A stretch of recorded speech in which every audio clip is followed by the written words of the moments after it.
안녕하세요. AI라는 새로운 렌즈로 세상을 담는 AI 디렉터 필메이커입니다.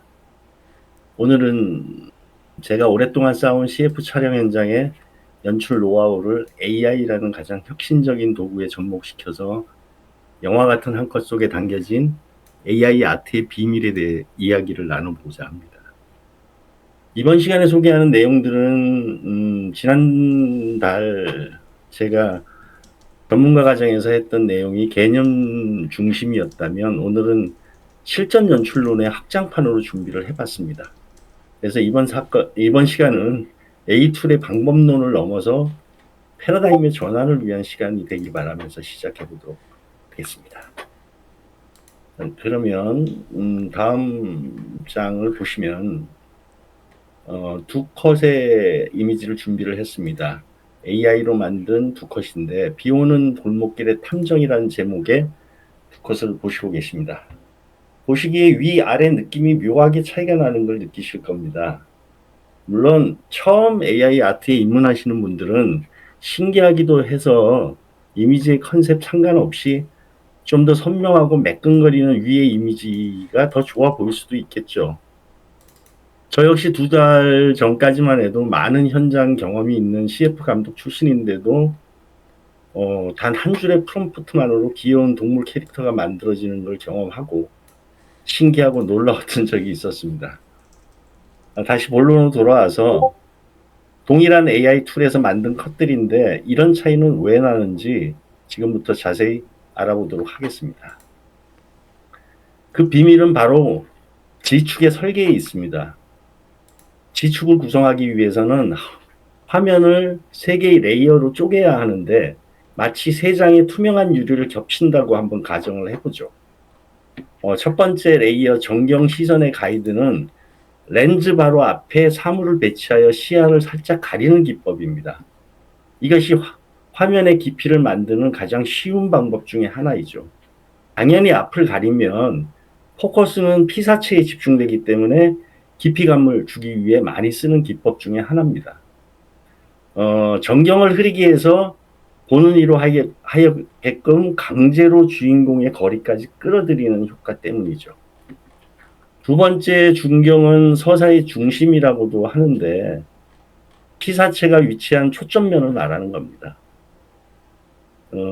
우리가 보는 인물은 단순히 서 있는 것이 아니라 빛과 어둠의 경계에 놓여야 바로 서사가 생긴다는 거죠. 이런 조명의 느낌을 주려면 프롬프트 키워드로 렘브란트 조명을 주로 사용을 합니다. 또 하나는 렌즈의 선택도 빼놓을 수 없는 중요한 요소 중에 하나인데요. 상세한 이유에 대해서는 차차 진행하면서 뒤에서 설명을 드리도록 하겠습니다. 마지막으로 세 번째 원경에 해당되는 공간 확장을 말하는 건데요. 멀어질수록 푸르고 흐릿해지는 대기 원근법은 우리의 뇌가 공간을 인지하는 절대적 규칙이라고 합니다. 주로 사용하는 키워드인 볼륨 포그는 공기의 농도를 더해줘서 마치 영화 같은 한 컷을 만들어내는데 빠지지 않는 요소 중 하나인데 이것 역시 프롬프트 키워드로 많이 사용되니까 잘 기억하시고 따라오시면 됩니다. 이와 같이 3단계 레이어링이 구성되었을 때 바로 G축의 설계가 완성이 되는 겁니다. 그럼 먼저 앞서 비교 컷에서 보셨던 G축의 기법이 적용 안 된 단순 명령에 생성된 이미지를 살펴보기로 하겠습니다. 그냥 비오는 골목길의 탐정이라는 단순 명령어로 생성한 건데 이 이미지에서 어떤 느낌이 드시나요? 아까 말씀드린 대로 나름대로 괜찮게 느껴지시는 분도 계실 겁니다. 그런데 제가 볼 때는 골목길 벽과 탐정이 딱 붙어있는 비는 오지만 공기의 밀도가 느껴지지 않는 전형적인 게임 일러스트 같아 보이지 않나요? AI가 만들어낸 완벽한 픽셀의 이미지로 저는 보여집니다. 이렇듯 단순하게 무엇을 그릴지만 지시하면 AI는 평면적인 결과만 내놓습니다. 이제 앞서 알아본 3단계 레이어링으로 좀 더 극사실주의 같은 입체감을 한번 불어 넣어보도록 하겠습니다. 앞서 보이는 AI 이미지가 좀 더 평면적인 이미지로 보였다면 그건 바로 공기가 없기 때문입니다. 지금 보시는 이미지는 앞에서 봤던 이미지와는 깊이감에서 차이가 좀 느껴지시나요? 피사체와 저 뒤 가로등 사이에 묵직하게 깔린 안개가 보이십니까? 우리는 프롬프트로 이 공기를 지시하지 않으면 이미지는 그저 영혼이 없는 평면 이미지에 불과하게 됩니다. 어떤 공기를 만들지 AI에게 정확하게 지시를 해야 합니다. 첫 번째로 지축을 채우는 볼륨 포그를 기억하시고 다음 단계로 넘어가 보죠. 그 전에 기본 프롬프트에서 앞에 전경에 인물 앞에 흐릿한 철제 펜슬을 추가했다라는 것만 기억하십시오. 자, 이번에는 주인공의 피사체의 얼굴로 한번 들어와 보겠습니다. 인물의 뒤로 비치는 가로등의 불빛을 배치하는 연출로서 백라이팅이 인물의 절반을 가리는 바로 렘브란트 조명 기법의 실루엣으로 인물의 고독한 서사를 완성할 수 있다는 것이죠. 그래서 제가 아까부터 자꾸 조명의 렘브란트 조명 기법이라고 강조를 했는데 여러 작가님들은 렘브란트 조명 기법을 쓰시는 분들도 계시고 혹시 잘 모르시는 분들이 계시니까 잠깐 렘브란트 조명에 대해서 간략하게 설명을 드리자면 이 렘브란트 조명의 기법은 15세기 네덜란드 작가의 이름을 따서 자신의 작품에 사용한 기법에서 알려지기 시작했습니다. 쉽게 얘기해서 이 조명은 인물의 전방 45도 각도에서 빛을 비추는 것이라고 생각하면 이해가 쉬우실 건데요. 보통 촬영 현장에서도 렘브란트 조명을 쓰면 얼굴에 입체감이 생겨서 간 인상을 주게 되죠. 그래서 인물의 감정을 담고자 할 때 렘브란트 조명의 연출에 따라 인상이 달라 보일 수가 있기 때문입니다.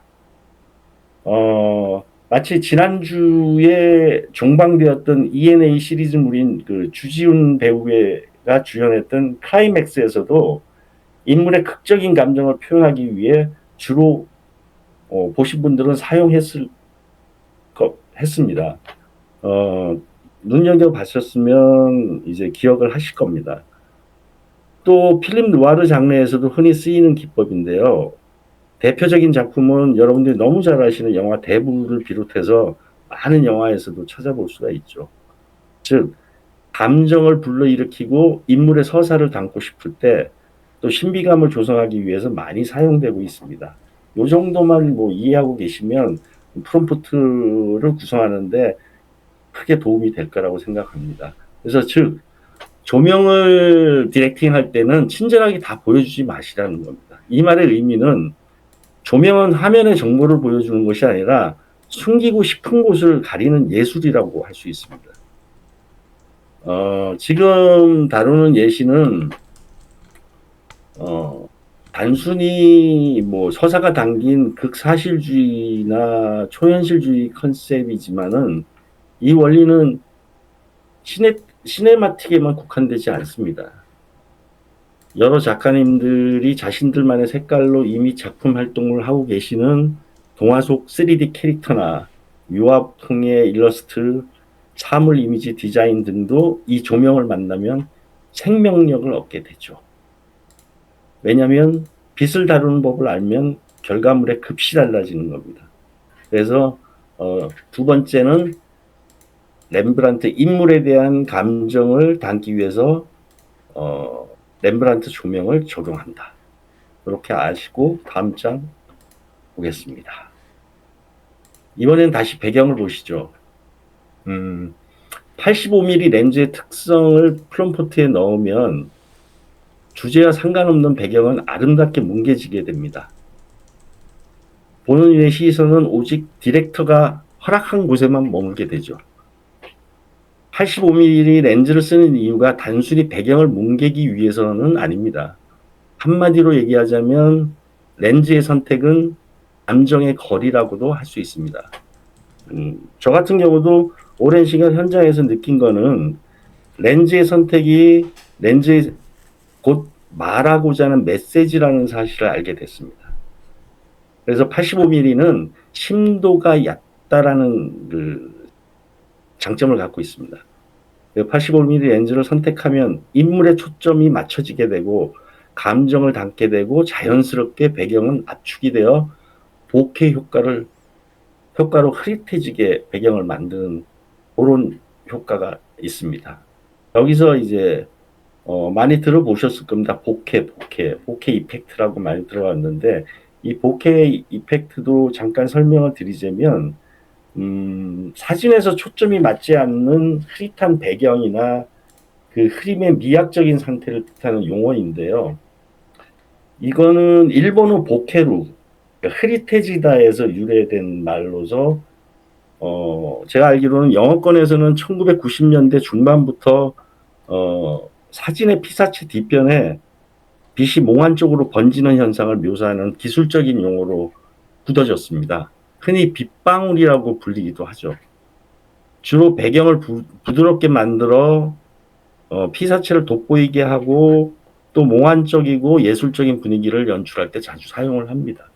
즉 여기서 말하는 보케는 단순한 우리가 알고 있는 블러 처리, 단순한 흐림을 넘어서 카메라 렌즈가 초점 밖의 빛을 어떻게 미적으로 렌더링하는가에 대한 표현 정도로 이해해 주시면 도움이 되겠습니다. 자, 그러면 즉 실제 촬영 현장에서도 인물과 배경 사이에 공간을 압축해서 그 안의 공기 밀도를 극대화하는 데 사용되고 있습니다. 이것이 바로 시네마틱 무드의 본질인 것이죠. 이제껏 아주 편리하고 스마트한 다른 AI의 프롬프트 자동 생성 기능은 있지만은 이 생성된 프롬프트를 자신이 그리고자 하는 그림의 구성 원리를 알고 또 정확히 수정 지시하는 것이 매우 중요하다고 생각하기 때문에 오늘 공유해드리는 실제 촬영 현장의 기초적인 영상 문법들을 준비한 이유이기도 합니다. 이제 따릉 스쿨을 경험하신 여러분 모두가 AI를 부리는 디렉트가 되기를 바랍니다. 이제 지축의 설계가 완성된 것 같네요. 그럼 이 공식들을 적용해서 각자 원하는 이미지를 한번 생성해 보도록 하겠습니다. 그 전에 잠깐 제가 교육과정을 거치면서 85mm 렌즈에 대해서 좀 더 이해를 돕기 위해서 이미지 2장을 보여드리겠습니다. 85mm 렌즈는 보시다시피 인물의 초점을 맞춰서 뒤에 배경을 흐리게 만드는 초상화 위주의 클로즈업 샷에 선택을 많이 하는 렌즈고요. 23mm는 광각 렌즈라고 흔히 부릅니다. 그래서 광활한 풍경이나 그런 모습을 촬영을 하거나 보여줄 때 23mm를 뒷 배경까지 정확하게 포커스가 온전히 온돼서 보여지는 그런 광활한 이미지를 보여줄 때 23mm를 선택하긴 하죠. 이 정도만 알고 계시면 될 것 같습니다. 그래서 85mm 렌즈에 대해서 설명을 드렸습니다. 그러면 이번에 다시 배경을 보시면 망원 렌즈의 특성을 프롬프트에 넣으면 주제와 상관없는 배경이 뭉개지죠. 그래서 아까 설명드린 부분에 대해서 말씀을 드렸고요. 실습을 한번 보도록 하겠습니다. 따릉 스쿨이 처음이신 분들을 위해 따릉 AI를 먼저 간단하게 안내해 드릴게요. 기존 작가님들이나 뭐 회원님 분들은 지금 오픈 채팅창에 지축의 원리가 적용된 파이널 프롬프트를 올려드리겠습니다.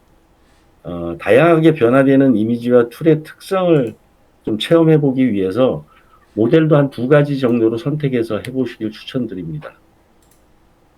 이 따릉 AI는 여러분들이 한국어 기반의 AI 툴들이 모두 한 곳에 모여있는 종합 선물 세트 같은 푸짐한 플랫폼입니다. 네, 지금 한번 실습해 볼 거면은 링크 드리고서 같이 한번 해보면 될까요? 네네네네. 링크 한번 주시고요. 네. 여기로 들어오시면 시작하기 버튼으로 가입을 하셨으면 시작하기 버튼을 누르시면 됩니다.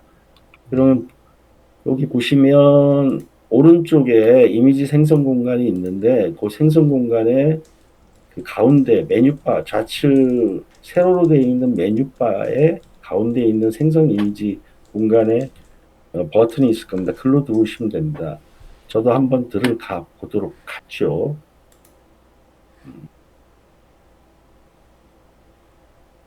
자, 여기서 시작하기 버튼을 누르시면 저는 로그인이 돼 있기 때문에 바로 들어왔습니다. 그러면 왼쪽에 가로로 돼 있는 세로로 돼 있는 메뉴바가 보이는데 요 가운데 이미지 생성 공간 마우스를 갖다 대면 이미지 생성 공간에는 네임 태그가 뜹니다. 여기로 들어오시면 이미지 생성을 할 수 있는 AI 툴이 이렇게 많게 분포되어 있습니다. 지금 먼저 가장 요즘 또 업그레이드가 돼서 얼마 전에 업그레이드가 돼서 핫한 나노바나나 2에서 프롬프트 생성을 한번 이미지를 한번 생성을 해 보도록 하겠습니다.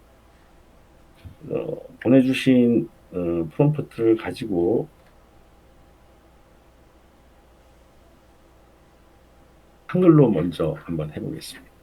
그런데 이때까지 그 설명드린 대로 지축에 대한 구성이 완벽하게 된 이런 프롬프트는 주의하실 게 바로 위에 보시면 AI 프롬프트 적용돼 있는 체크 버튼을 해제하는 게 좋습니다. 요거를 해제를 안 하면 AI가 같이 간섭을 해서 내가 디렉팅을 한 열심히 구성했던 프롬프트의 내용과 조금 변경이 된. 그래서 보시면 제가 미리 생성해 놓은 이미지를 보시면 이렇게 한글 프롬프트로 생성을 한 이미지를 보실 수 있습니다. 그런데 이거를 이제 AI 프롬프트를 버튼을 체크를 하시면 간섭을 해서 이렇게 피사체 인물을 가리는 앞에 철제문이 프레임 바깥쪽에 살짝 걸려야 되는데 전경에 아예 인물을 가리는 이런 오류가 발생을 하기도 하죠. 뭐 스토리에 따라서 이것도 나쁘지는 않는데 처음에 우리가 원했던 이미지는 예시를 보여드린 이런 이미지입니다. 어딘가를 응시하고 있고 심각하게 골똘히 생각하고 있는 감정을 담은 그런 탐정의 이미지를 연출을 했습니다. 그렇게 해서 저는 그 극사실주의 시네마 느낌을 주기 위해서 생성을 할 때 사이즈를 21대 9 시네마코프 사이즈로 그렇게 비율을 정해갖고 생성을 했습니다. 그런데 여러분들은 뭐 굳이 21대 9가 아니라 16대 9 정도로 사이즈를 정하시고 되도록이면 이미지를 표준 품질 2K로 해서 이미지를 생성하시면 되겠습니다. 그렇게 되면 이미지가 어떤 이미지가 생성이 되는지 한번 생성을 해보시고 채팅창에 올려주시면 한번 보겠습니다. 그리고 하나 더 제가 좀 추천드리고 싶은 거는 이 시네마틱의 느낌의 보통 이미지를 생성하기 위해서 적합한 툴이 제가 이때까지 테스트를 해봤더니 미드저니 AI 툴이더라고요. 미드저니도 똑같이 프롬프트를 적용을 해갖고 넣고 여기 오른쪽에 로봇 머리같이 생긴 거 요걸 클릭하면 AI가 프롬프트를 또 대신해서 이 내용을 중심으로 해줍니다. 근데 우리는 완벽한 지축이 설계된 프롬프트를 넣었기 때문에 굳이 AI 프롬프트를 도움을 받을 필요가 없다는 것이죠. 그런데 하나 중요한 것은 먼저 커스텀 설정에 대해서 들어가시면 내가 원하는 모델을 선택을 할 수 있습니다.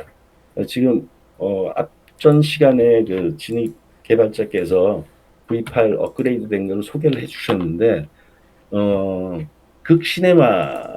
시네마틱 이미지 생성에 최적화된 모델을 이때까지 많은 여러 모델을 제가 테스트를 해본 결과 저는 6.1과 6.1로의 모델을 추천해드리고 싶습니다.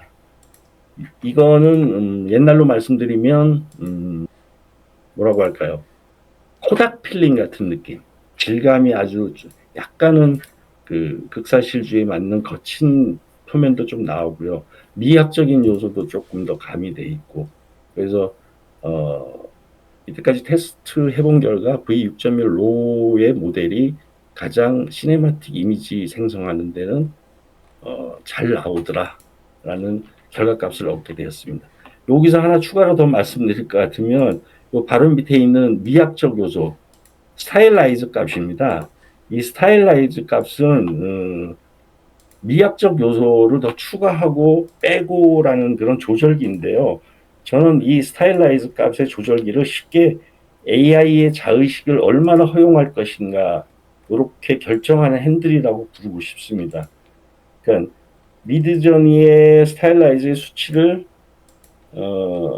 막 올려버리면 이 값을 높이게 되면 AI가 알아서 예쁜 그림을 그려주는 것 같은데 사실은 그게 아니라 우리가 하는 디렉팅을 무시하고 지 마음대로 화장을 떡칠하게 되는 거죠. 좀 더 재미있게 표현을 하자면 그렇습니다. 그래서 AI의 고집을 제어할 필요성이 있다는 것이죠. 지금 기본값은 100 정도로 돼 있는데 굳이 높일 필요가 없다라는 것이죠. 그래서 우리가 설계한 정교한 지축의 깊이와 빛의 경로를 그대로 구현하려면 AI 고집을 꽉 잡고 있어야 될 필요성이 있다라고 해서 강조를 드리고 말씀을 드린 겁니다. 그리고 적용을 하시면 되고요. 그리고 여기는 16대 9 비율이 있는데 아까 미드저니 나노바나 2처럼 21대 9가 없습니다. 그래서 굳이 21대 9의 사이즈를 나는 뽑고 싶다. 그럴 때는 요 밑에 비어있는 커스텀 비율 설정에 21대 9를 직접 치시고 중요한 거는 엔트키를 눌러야 선택된 비율이 이렇게 측정됩니다. 그리고 난 다음에 4개 생성 이미지를 누르시면 됩니다. 그 전에 제가 테스트로 몇 개를 뽑아봤는데요. 아까 나노 바나나에서 뽑았던 이미지가 좀 더 이미지가 확연하게 차이가 있을 겁니다. 뒤에 배경이나 색감들이 굉장히 많은 차이가 있을 거예요. 이런 느낌이 듭니다.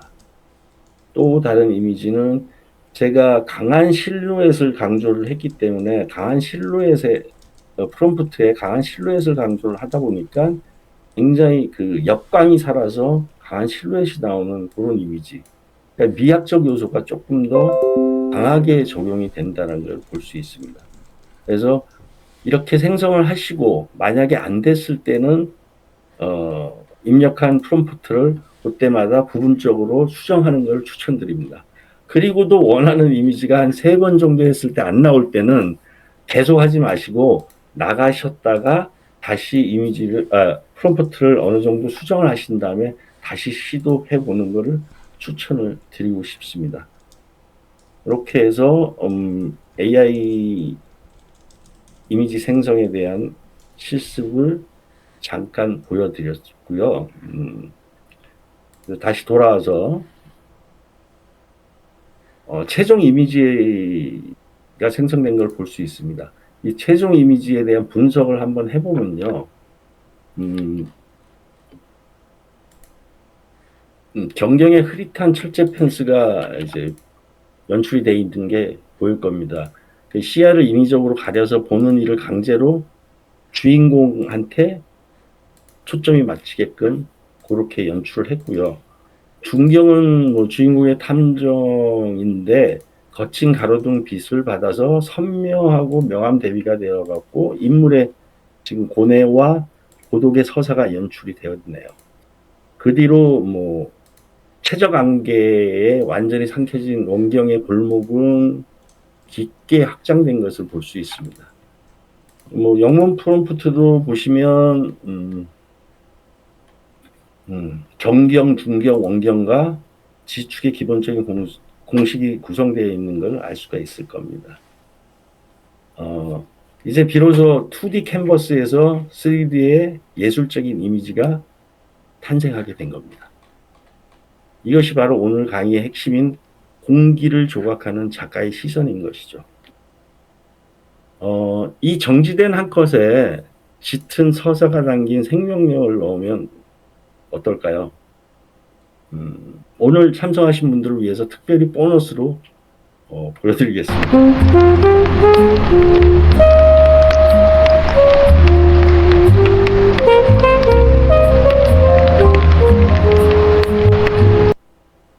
다음 특강 시간이 준비되거나 마련되면 오늘 생성한 탐정의 이야기로 10초의 시네마틱 원신 원컷 영상 제작 방법과 편집에서 이제는 흔히들 쓰는 키프레임들 많이 쓰시죠. 그거 말고 방금 영상에서 보셨던 전문가들만 쓰는 스피드 램핑 기법에 이제 BGM의 사운드 레이어링 설계하는 방법까지 공유해 드리도록 하겠습니다.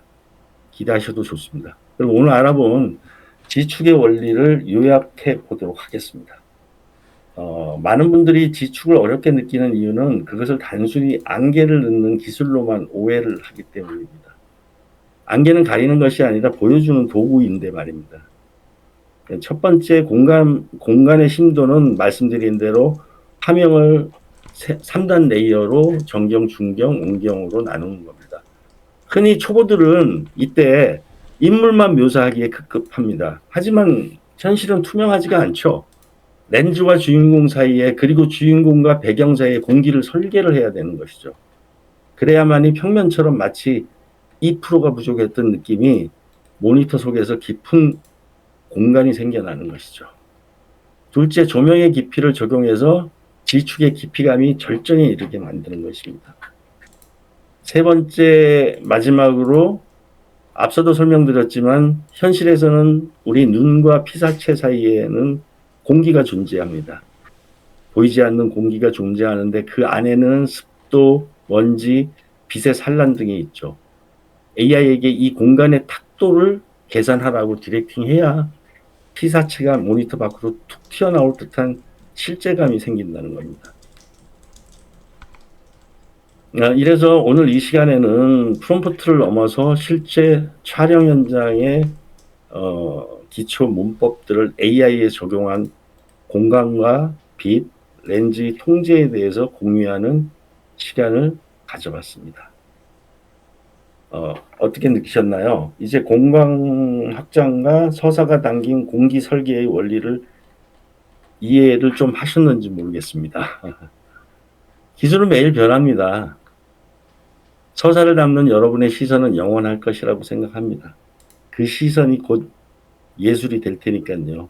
오늘 짧은 시간에 공유해드린 지축의 설계법이 여러분의 아트에 작은 숨결이 되길 바라면서 강의 마치겠습니다. 감사합니다. 네.